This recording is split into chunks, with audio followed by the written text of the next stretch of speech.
This lesson is going to be how to create a visually compelling layout for your concept boards with taking the imagery that you've collected for your research that you will have ready to show of images of people, images of environment, images of abstract images, all helping to tell the story of your collection once you've compiled that research. Now it's time to work on a visually compelling layout. And you can see that I took my research and did a layout for my concept board that helps tell the story of a bohemian kind of styled girl who lives her life on the beach, has a very free spirited kind of look to her. There's different inspirations that I'll take from this concept board to help me design clothing later. I'll take inspiration of headscarves as a possibly accessory. I'll take inspiration of this stripe, kind of blanket stripe layout that could help me to design a textile design. The different patterns in the textiles on the blankets to the different pattern designs and fabrics of this outfit here, as well as these like feather type earrings that help me to create the design of my color palette chips. All these things I'm going to use, maybe even this crochet sweater swimsuit might help me to be inspired to design some crochet pieces, as well as this distressed denim. So all those elements you might start to see in my designs as I go through this project later, because those are the things I found that were most compelling about my research. So what I did is I took my favorite images from my research and I started to create a visually compelling board. And basically the goal of what a good concept board helps to tell a story, number one, of what your collection theme is going to be through the imagery, but then also the goal of any successful visual layout is having your eyes dance around the page. So making your eye kind of not get stuck on one image in particular, but have it kind of dance around the page and look at all the images that you've collected and all the different scenery backdrops and things like that. A good concept board will allow you to kind of visually understand the story the designer's telling, but then also not get stuck on one particular image, to actually like kind of have your eye dance around a page and be able to look at all the images. So things we can do to make our concept boards really exciting and compelling is you can take one image like I did here on the palm tree. You can kind of explode it as a full backdrop if you'd like. You can also just layer in images kind of just around the page wherever you feel looks best in terms of placement. You can overlap images here where I overlap two. We can also create borders, interesting borders around our images. So these were different brush stroke textures that I created borders around my images to kind of create what's like more of a frame around certain images. That also can help to create a really compelling visual layout. I will tell you that your concept board also should include a color palette. So color chips will be a part of this, and those color chips will be derived from the images that you pull. So hopefully these images that you pull also give you, they work for two things. They help to tell the story of who this person is, what their style is, what, the environment they are in when they're wearing these clothes, but then also we can use any of the pictures that we have and we can use the eyedropper tool and eyedrop on them. Like say, for instance, I like this blue color. I can eyedrop on that blue color. I like this yellow color. I can eyedrop on that in my photograph and start to create color chips from it. And your color chips for this project, because you're having free reign to design your dream project for the final project, I'm not going to give you any limitations on what your color chip shape should be. So you can do them square, you can do them circle, you can do them custom shapes. Like I did a custom shape for my color palette that was inspired by these feathered like earrings. So I took inspiration from that to again to tie back everything and make sure it all kind of helps to tell a story. And I created color chips off of that kind of shape. So I designed a custom shape that was like inspired by these earrings. And now you can see my concept board has a color palette.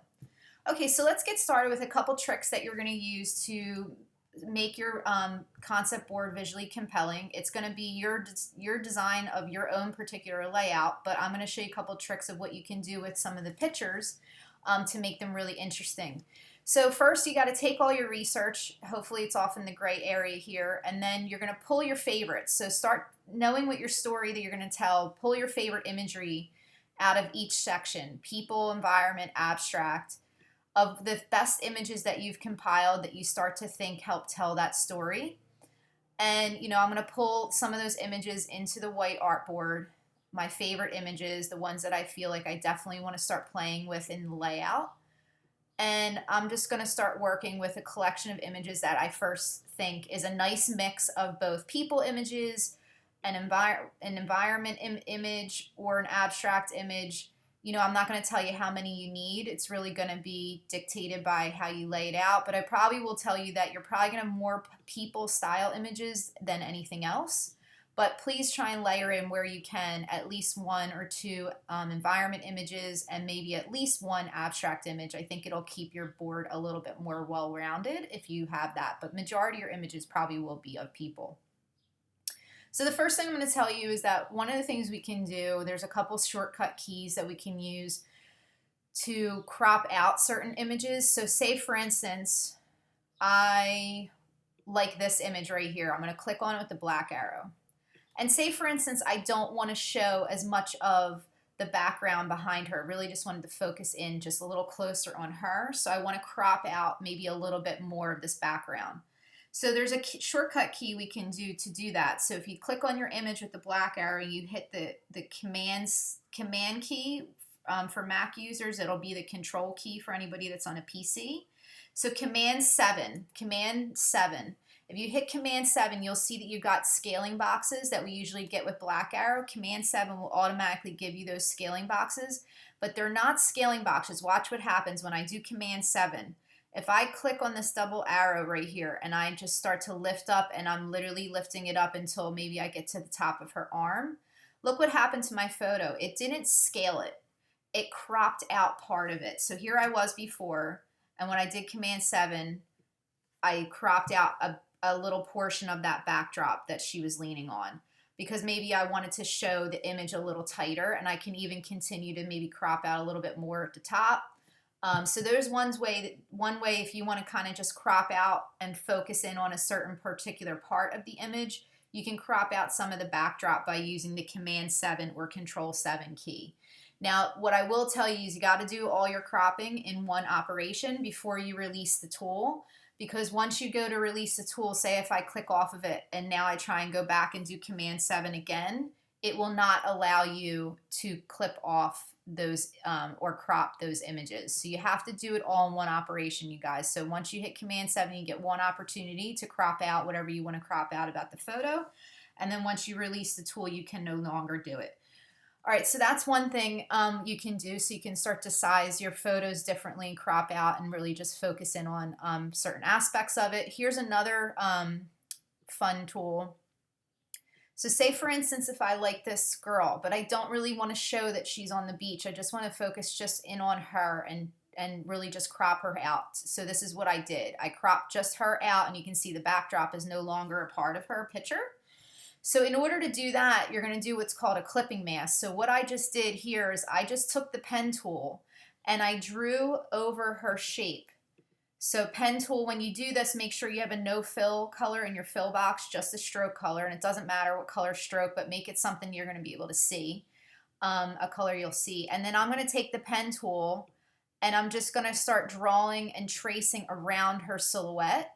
So it's probably going to be a series of curve lines almost all the way through, guys. So you're going to constantly be holding the mouse down and holding and doing curve lines continuously. Most of the pictures you're probably going to do this with, I'm almost guaranteed it's probably going to be a series of curve lines. Maybe there might be a straight line somewhere, but just be prepared to draw with the pen tool for a bunch of curve lines all the way around.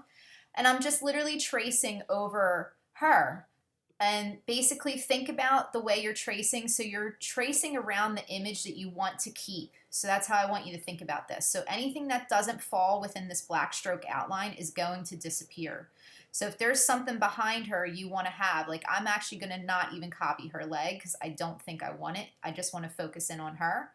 I'm going to go all the way through down to the bottom. I can even go into the crevice inside under her arm if I really don't want to show anything behind her.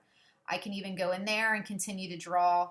And then the really important thing, you guys, is that this has to be a closed shape. So when you draw around her, you have to connect back onto the point you started at. So you got to take the pen tool, hover over that last point until the circle appears.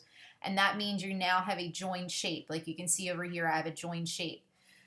So here I redrew a new one. So you can see the arm got cut out right here, that little space underneath her arm. But when I pull it off, when I pull that shape off of her, you can see it's a joined shape. It's made up of points. If I click on it with the white arrow, it's all the points are connected, you guys. So that's super important. If you don't have a joined shape with all your points connected, this next step is not going to work because we're going to do a clipping mask, which is the same thing we did on our rib collars that we did on some of our garment CADs. This is the same operation. So I'm going to draw a shape around her, and everything inside this boundary of this black stroke outline is what is going to stay.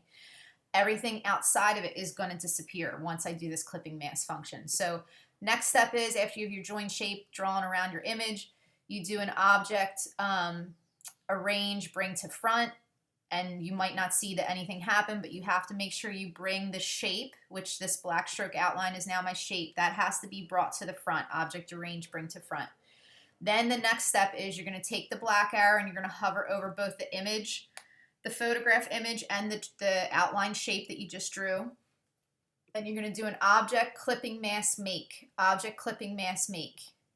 And basically you can see that it took away all the beach scene behind her and just allowed me to focus just in on that image. And the cool thing about that is, say for instance, if I start to build out my concept board and I want to layer photos, you know, maybe this photo is really big and then maybe she's cropped out and it's just a silhouette of her. Like I can start to build my photos this way, where I can have one image in the backdrop and then this girl is kind of just like a silhouette image kind of floating. Like she looks like she could be sitting underneath the palm trees. So that's a really cool thing to do with your photographs. I also will encourage you that if you have, you know, an image that you really like, you can, you know, you don't have to do this, but sometimes you can stretch it out and make it go behind all the images. So I can take this one palm tree image and stretch it out, and it might get distorted, but it's only just going to be a backdrop. So it's fine if the, you know, for me, I think it's fine for if the palm trees are a little bit distorted, because I'm only going to layer photos over it. But you can take one photo and stretch it out with the black arrow. And you don't have to hold shift. You can kind of see what if you hold shift, how does it skew your photo? If it's still okay and it's acceptable, even though it's skewed, you can use it as a layered backdrop, and you just can send that photo, object arrange, send to back, and now it's going to be behind all the other photos. So you can play with even images like that, where that you can layer behind as just like a backdrop image. You can layer photographs one on top of the other. You can scale them different scales. So take the black arrow and just scale it and start to play with how big these images you want them to be. Some might be bigger, some might be a little smaller. And just start laying things out on the board that you feel like starts to, you know, give you that feeling of your eyes kind of dancing around the page looking at different images. That's kind of really the goal of a really good visual layout. You know, I could take her in somewhere, you know, layer her in if I want to. I didn't use her on my original board on the left, but, you know, that kind of imagery is cool because, you know, not everything needs to be inside of a box. I have over here, everything is inside of a box, and that's completely fine and acceptable. But some images like this, where you have the opportunity to crop them in a different way, you can have them show as an outline shape where you don't have them inside of a box. So that's just another option for you. So one of the things I want to show you as well is how, if you do have images inside of a box, or even if you don't, even if you have an image like this where it's just the silhouette, how another cool thing we can do is create these interesting borders that kind of frame your images. So I have some distressed borders around this image, this one, and then I have this like decorative border that kind of ties back to the theme of the Bohemian girl lifestyle, has like more of a tribal look to it. So, you know, say if I start to layer my images and I start to think all my images are in the right place and I feel good about how the layout is coming along. Now, if I want to start to do my fine tuning of the board, I can start to add new borders around some of my photos. And the way that you're going to do that is using the window brush tool. So first thing I'm going to do is go into the rectangle tool here. So if you remember, your rectangle tool is at the top. So if you don't see it, it could be hiding under some other tool. But rectangle tool, I'm going to zoom in and I'm going to put a border around this image. So I'm going to take the rectangle tool, click and drag it. I'm not holding shift. Click and drag it until the rectangle tool creates a square shape around. And I can even add a black stroke outline for right now so you can see it. So now I have a black stroke outline of a I'll click off of it so you can see I have a black stroke outline rectangle shape around my photograph. And now I want to do an interesting border. So you can just do a black stroke outline, guys. You can do a colored stroke outline if you want. You can play with color. You can even go to window stroke. Window stroke is actually important to have when you're working on borders around pictures. You can play with the weight of the stroke line and make it really thick and have that be your framed border. Totally acceptable. But say, for instance, you want to play with some of the brushes, window brushes. So if I open up the brush library, for instance, there's a distress brush in here that I can play with. And again, I can change the color in the stroke box at any point, and I can have a border around it that has this distress look to it. So remember window stroke when you're working with these when you turn a rectangle shape into a brush or a border. Just remember, have window stroke open so you can play with the weight of the stroke line, because maybe I don't like that it's so thick. Maybe I want a thinner stroke like outline, so I can always change the weight of the stroke line at any point. You can even use the dash line tool and see what that does. So the dash line tool is what we use for top stitching. All it does is just take your stroke outline and break it into little dashes. So maybe that's a cool border. Maybe you like the way that looks. I also will tell you that under the brush library, under this little icon in window brushes, the brush library menu, it looks like the stack of books. If you click on it, there's also brushes in here that you can work with. So, you know, I can go to watercolor brush library and the whole thing will open up. So I can start to play with that. I can click off a dash line, see what those brushes do. You know, this created a really soft, I'm going to zoom in on it for you. See, it created like a really soft watercolor effects brush. You know, there's so many things. You can go back into window brushes again. And, you know, there's some decorative borders here. So like, I think one of the ones I use, borders decorative, there's a whole bunch of things in here that are really fun. So maybe you want to frame one of your photos with one of these brushes. So let's do that. For instance, I'm going to click on this. And maybe I want to play, and maybe one of these brushes, you know, these decorative brushes tie into your theme. You know, that's, again, that could be a brush frame outline that you can do around one of your photos. And again, if it comes in and it's really thick, just make sure you go into window stroke and you change the weight of the stroke line. You can even go beyond the boundaries of what's available in the drop-down menu. You can manually type in your own numbers. So say, for instance, you think this is still too thick at 0.25. I can backspace over 0.25 in the stroke weight window, and I can type in a number that's smaller than 0.25. I can type in 0.10. Oh, sorry. I already have the 0.10. Right? So I kept the 0 point and I just changed the 2.5 to 10. Now, if you do that, hit the enter key and you can see my brush border has become so much smaller. So don't feel like you're confined by what's in the slide, what's in the drop down. You can manually type out numbers that are smaller or even a number that's bigger by just backspacing over the weight number here. So there's a ton of different things you can do, guys. There's border effects that you can play with around your images.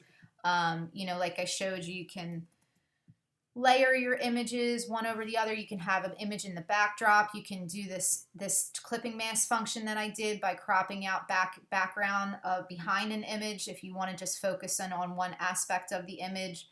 You know, you can choose to do borders, anything you want to do, colored borders, different brush borders. You know, just make sure when you're doing a border that you have a black stroke you have a stroke color in your border. So let me just do one more. You know, and then your weight of your stroke line is what it is, like whatever you think looks best. But those are the couple effects, little tools that I want to tell you to just so you can start to play with your with your visually compelling layout. What I will tell you is the next quick lesson is going to be creating a color palette off of these images. So once I have my images here and they're all laid out and I have my borders done, now I can go in and start to use some of these photographs to create my color palette. So hopefully you do like some of the colors in these photos, because it would be really nice if you did, because then it really helps to kind of get you a color palette established. So you don't have to use every color in every photo. You can really just cherry pick which ones you like the best. So if you're going to make a color palette, obviously you can use the rectangle tool to create, square shapes. Again, I'm not dictating what the shapes of your color chips are going to be on this board. This is really your time to use your own creativity. If you want to make them circles, you can use the ellipse tool, and you can make them a perfect circle by holding shift. Or, you can, let me change the color of this. You can make them oval shapes if you don't hold shift. You can make them your custom shape. You can draw something with the pen tool and make it like I did over here. I made a custom shape I drew with the pen tool. So basically what I want to show you is just draw a shape. So say, for instance, I do want to do square color chips, and that's completely acceptable. I'm going to change this color chip into something that it comes from one of my images to create my color palette. So again, your color palette is coming from the images on your concept board. So take the eyedropper tool and say, for instance, I like some shade of blue in here, right? And even if there's many different shades in here, you can click on any eyedrop on any one of those colors inside of that blue shaded sand, and I can get a blue color chip, right? So then I have one. What I will tell you, probably be cool if you can keep your color chips consistent. So if you did draw your own custom shape, I think it would be better to keep them all uniform with the same shape. But again, I'm not going to dictate what that shape is, but I would suggest that they should be all the same shape, because I think it'll be more compelling and look more cohesive. So then if I want to take the eyedropper tool and click on another color that I like in my concept board, I'm going to eyedrop on top of that image. And then I'm going to copy and paste my color chip again, and then I'm going to take the eyedropper tool and say I like this orange in the rug, right? And maybe I need to click on it in a certain place until I find the shade of orange in this rug, because there's lots of different shades from a rust color to a light orange. Maybe I need to click on it in a certain way, and you can zoom in on the image too if you're trying to find a distinctive color. Click on it and then eyedrop over the image, and then your color chip becomes that image. So just take time to eyedrop on over the images of the colors that you want to use in your color palette, and just know that this color palette is going to be used in the rest of your final project, which it'll be used in your textile design that you're going to create for this project. It's going to be used in the garment CADs that you're going to create, because you're going to create an outfit that comes off of this concept inspiration. And then we'll also work on a fashion illustration as well. So this color palette's going to really help to set the tone, and it should be derived from these images that you pull. And then when you get your color chips together, start to lay those out into a visually compelling way. So maybe sometimes you want to lay them out all the way across. You want everything to be nice and aligned. Just remember, if you want that, you use your window align tool, and you can take the align, you can align the chips either to the top or bottom. Maybe you want to have them, stacked in a slightly different way, where they're kind of just like hovering in like a step formation. I don't know. Maybe you want to have them start to overlap certain photos. I'm not going to tell you how to lay out your color palette, but I will tell you that your color palette should be shown on your concept board. And again, it should be derived from some of the colors of the images that you pull. So use your skills that you're going to do. Train your design eye to really look at the visuals on your board, including the color palette, and start to lay things out into a way that you think is very visually compelling, where again, the goal is to have your eye dance around the page, not get stuck on one particular image. There shouldn't be any weird like gaps or holes. You really should try and fill up the space as best as you can. And then just remember, there's visuals that I've provided for you in Canvas under something called the Final Concept Board Project.pdf. There's all these visuals of other examples of how students of mine have done their concept boards. and then some visual examples of some that I've done. So you can see, like, you can have white spaces, but I've also just filled up the interior part with, like, visually. I can't tell you. Basically, I can't tell you what concept board's going to look like. There's no rhyme or reason. It's really going to be your design inspiration, and I'll be there to help guide you, and I'll be there to help question some of your layouts, just because I might say, oh, there's a big hole or something, maybe you want to fill up that gap, or maybe you want to layer this over this because I think that could be visually compelling. So I'll be there to kind of help you, guide you, but really you're going to have to work on creating visual layouts that you think are really compelling, and just remember that every concept board that you're going to work on is going to have a color palette addition to that board as well. So I showed you just a few things that you can use, tricks that you can use to create that visual compelling layout. I hope that you start to practice some of those tricks, and then we'll continue to work on this concept board until it becomes something that you're really proud of and that you hopefully you want to show in your portfolio.